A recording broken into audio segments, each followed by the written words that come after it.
皆さん、こんにちは。マイクです。今日は私ががんを発見した時のお話をしたいと思います。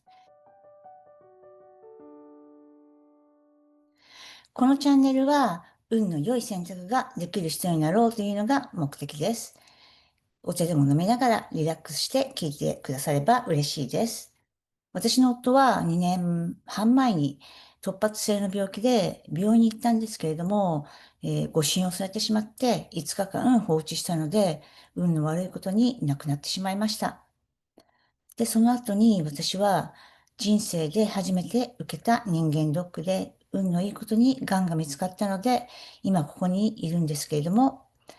病気が発見できるかできないかは本当に紙一重だと思います。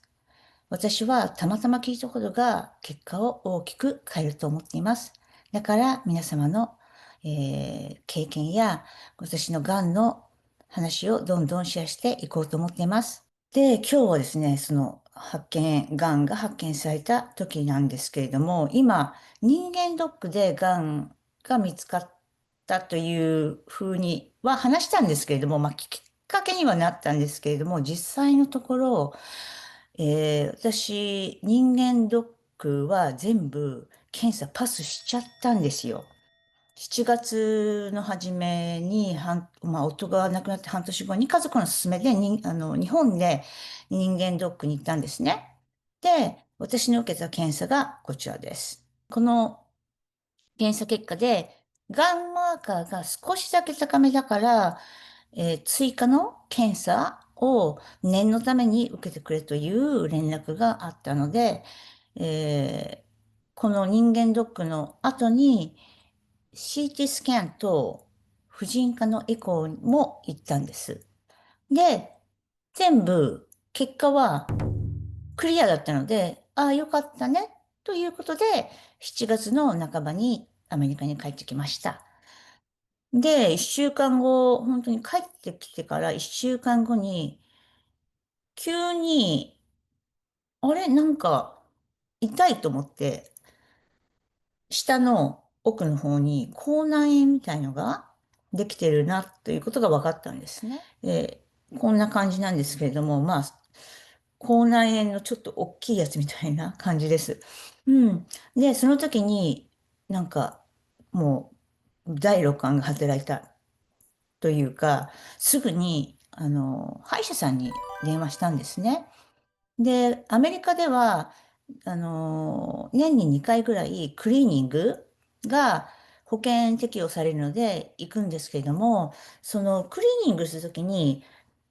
ベロをこうやって引き出して横をこうやって見てくれるんですね。それが癌の検査なんですよ。だから、なんとなくすぐ、あ、じゃあ歯医者に行けばいいのかなと思って、電話してみたら、治療ではないので、すぐ立ち寄ってくださいって言って、次の日にすぐ行ったんですね。で、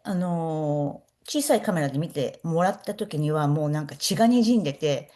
もうすぐに口腔外科に行ってくださいって言われました。で、口腔外科にもうすぐ予約して、1週間後ぐらいだったかな、7月の終わりに行ったんですね。で、その口腔外科のお医者さんが、噛んだんじゃないのって言ったんですよ。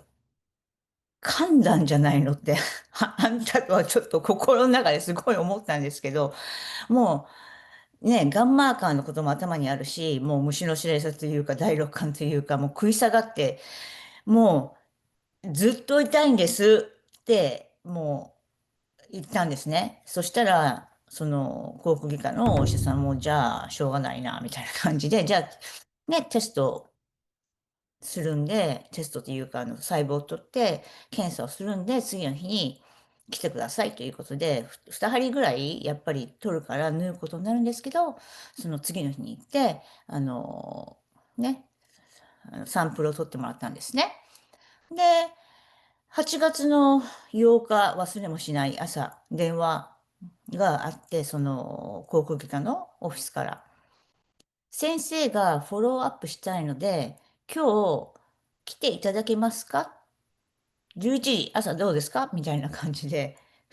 あの、電話があったんですね。もう、ああ、これはもうなんかあるな、みたいな。でもね、実はその、検査の、サンプル取ってから、その電話があるまでに実は自分でも舌がんってなぜかググってたんですね。多分、なんだろうな。やっぱり勘ですよね。うん。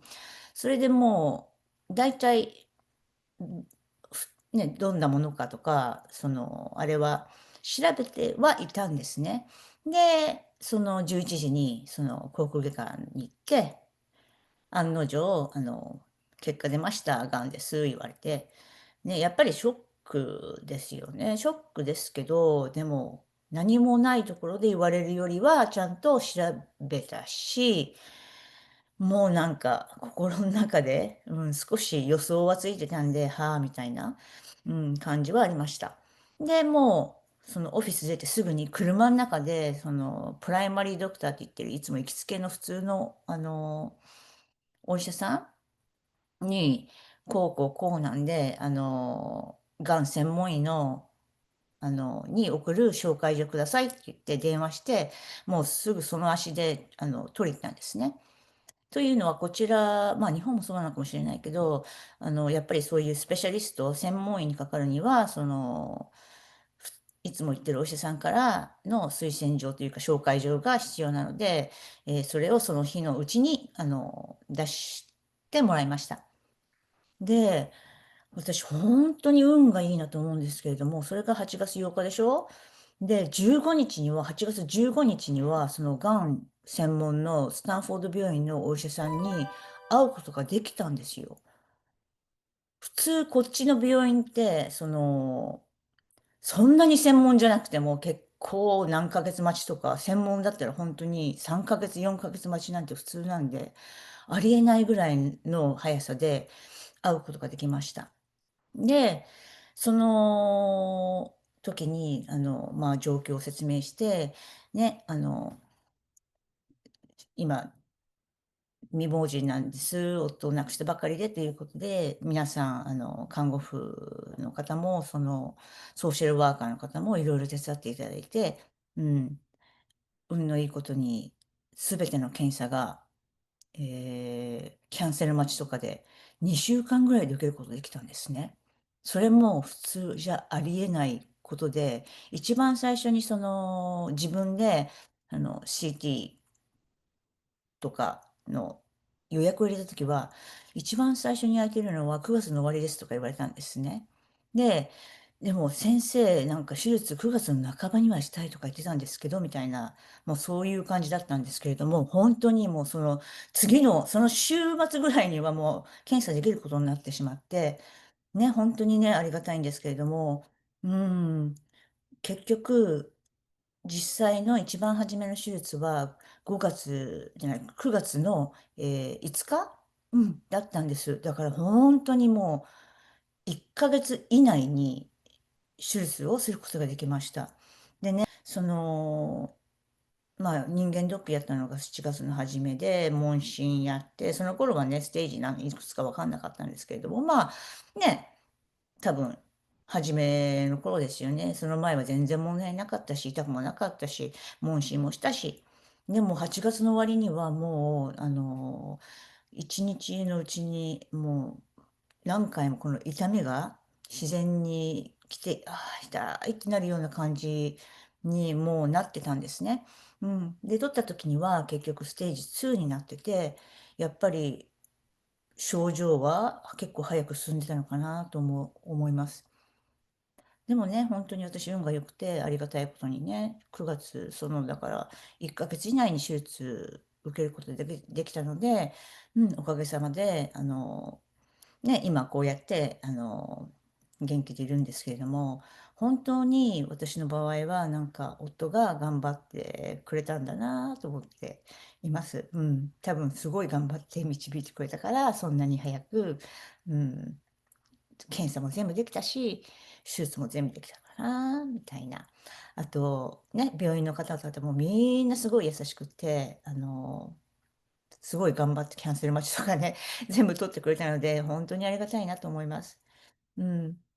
で、今度、次の動画では、一番最初の手術から、実際2回ぐらいまた入院するんですけれども、その時のお話をしたいと思います。今日は、最後までご視聴いただいてありがとうございました。皆さんはここまで見ていただいたので、運のいい選択をできるレベルが一つ上がりました。チャンネル登録とシェアと、いいねもよろしくお願いします。一人でも多くの人に見ていただきたいです。では今日は本当にありがとうございました。またね。